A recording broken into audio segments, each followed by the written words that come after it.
OPEP pega todo mundo de surpresa e corta a produção do petróleo. Isso aqui repercute numa série de fatores aqui no Brasil, no mundo.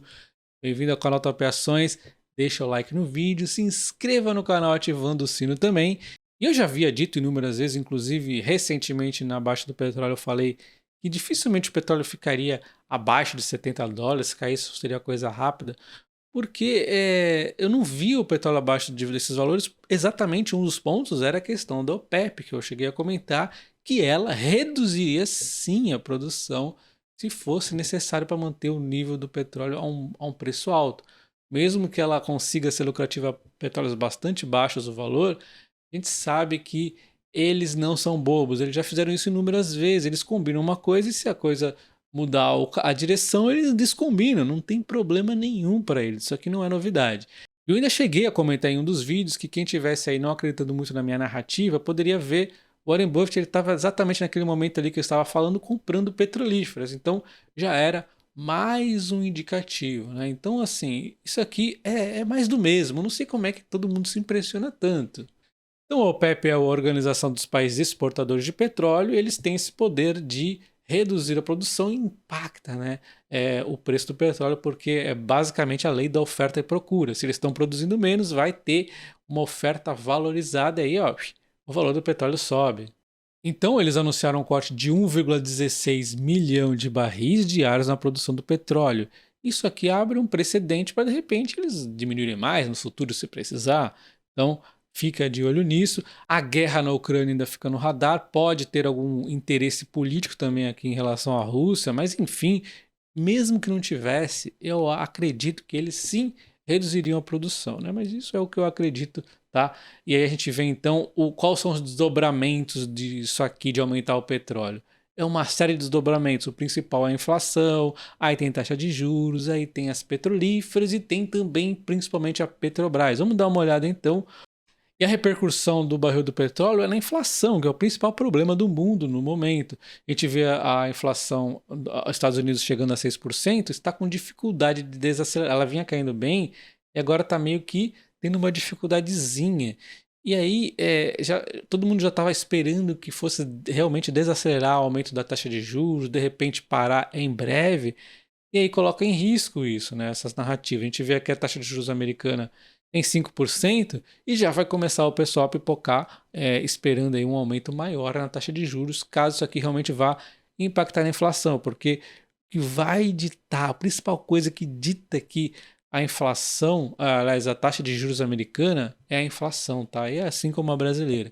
A gente olha em diversos indicadores, mas o mais importante é a inflação. E o aumentar do petróleo não é nada bom, como vocês devem imaginar. Em relação ao Brasil, a diferença para os Estados Unidos é que a nossa taxa de juros já está em valores altos. Então aqui a questão é mais ver quando que vai diminuir. E a inflação não está tão diferente. Ela vinha aqui reduzindo bastante, por conta que nós aumentamos a Selic antes, beleza, né? Agora está em 5,6 e olha só, ela começa a ter dificuldades para ir reduzindo. E as previsões cada vez aumentam um pouquinho. Então a gente vê aqui ó, as previsões de inflação. No ano passado estava em 5,08, agora já estava em 5,95. Cada vez que eles fazem uma prévia, eles aumentam um pouquinho. E aí a gente já tem a última prévia agora, recentíssima, de 5,96. E cada vez aumenta um titico, um titico, um titico. Daqui a pouco a gente já está aqui com uma inflação esperada de 7%. O negócio não para de aumentar. E aí causa uma pressão, obviamente, na nossa taxa Selic. Quando será que vai diminuir? Então está aqui a Selic do Brasil, aumentou muito rápido, agora está estagnada no 3,75 e a pressão é muito grande aqui para reduzir essa taxa logo, né? E o Haddad ele saiu muito animado aqui de reunião com o Campos Neto. Eles estão aqui conversando sobre o arcabouço fiscal e diversos outros temas, e isso pode ser um indicativo, de repente, de que a taxa de juros vá diminuir antes da hora. Só que esse petróleo aí já é uma pressão negativa. O Campos Neto ele está tentando, né, está se esforçando para ver, né, uma visão que realmente deva reduzir aqui a taxa de juros, mas está difícil porque não está tendo economia, né, nas despesas como deveria. Não tem um plano aqui para realmente reduzir as despesas e com essa gastança toda pressiona a inflação. o arcabouço fiscal, eu acho que o problema dele, na verdade, é mais a questão dos impostos. E são detalhes que dá para ajustar, então não vejo o arcabouço como ruim.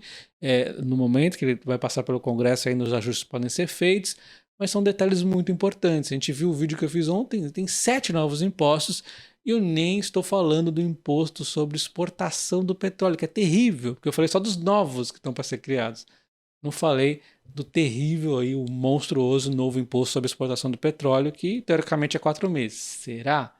Então, falando agora do petróleo, então esse aumento aqui no petróleo é positivo teoricamente para as petrolíferas, para a Petrobras talvez não, né, porque causa uma pressão aqui em relação à política de preço na Petrobras, já tem um medo aqui estampado nas manchetes. Em relação às outras júniores, né, as petrolíferas júniores, seria praticamente certo que é uma boa notícia, mas também causa um impacto indireto de uma pressão em manter esse imposto sobre exportação. Essa é a minha visão. Provavelmente ninguém está falando isso, mas é o que eu vejo. Será que isso aqui não vai deixar mais difícil ele tirar aquele imposto? Não sei, né? Vamos ver os desdobramentos. Mas em relação à Petrobras é muito sério. Isso aqui é nítido que é um problema muito sério. A gente tem o polêmico fundo de controlar o preço de combustíveis que é defendido pelo presidente da Petrobras, Jean Paul Prats. Isso aqui seria bom para a Petrobras, né? Mas teoricamente seria ruim para o brasileiro, porque se é um fundo, alguém tem que arcar essa diferença. Teoricamente é a Petrobras aqui, ó, equilibrando na balança aqui, dando um pouquinho para o povo, para o governo pagar, ou seja, para o povo pagar. Então é mais gasto, né? Se quer queira, quer não, isso aqui vai acabar gerando maiores gastos. Maiores gastos igual maior inflação igual Selic mantendo-se em alturas. Então, é um risco também para a inflação de qualquer forma, né? Não tem saída aqui, né? É complicado. Então acho que você entendeu que o aumento do petróleo ou vai para a bomba de combustível para a gente ou retorna de outra forma via impostos, né? Como por exemplo esse fundo aqui, ele até pode ser um pouco positivo dependendo de como ele seja implementado ali para suavizar um pouco a alta e a baixa do petróleo, mas é só isso. Mas eu acredito que do jeito que funciona em muitos países aqui, na maioria deu errado, exatamente por querer forçar a barra aqui, e aí acaba gerando impactos monstruosos para o governo, ou seja, a gente acaba pagando via impostos, que eu acho que é até pior, porque paga via impostos aí tem sempre uma ineficiência do Estado, então a gente acaba pagando o dobro. Então eu, como acionista da Petrobras, tive o desprazer de acreditar no Lula, que chamou todos os investidores para investir, porque a Petrobras tinha um futuro brilhantíssimo, e este é o futuro brilhante da Petrobras. Menos 88,16% de queda. Não estou falando de uma shitcoin, estou falando da maior empresa do Brasil na época, a Petrobras, que o controle de preços implementado pelo Lula e a Dilma fizeram esta destruição da empresa, tá? 88,16%.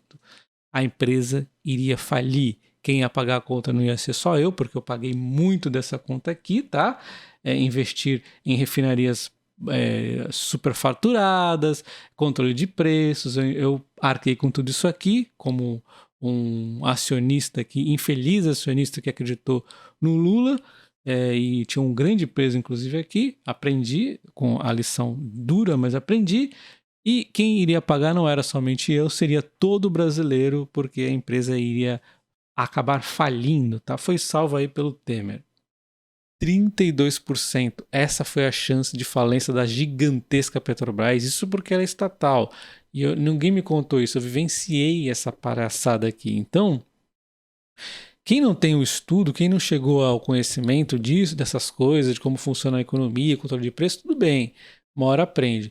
Agora, lamentável é a pessoa que já estudou, sabe como funciona a economia e não acredita que o controle de preços funciona, acredita num cara burro que acha que livros de economia estão defasados. Um abraço, até o próximo vídeo, valeu!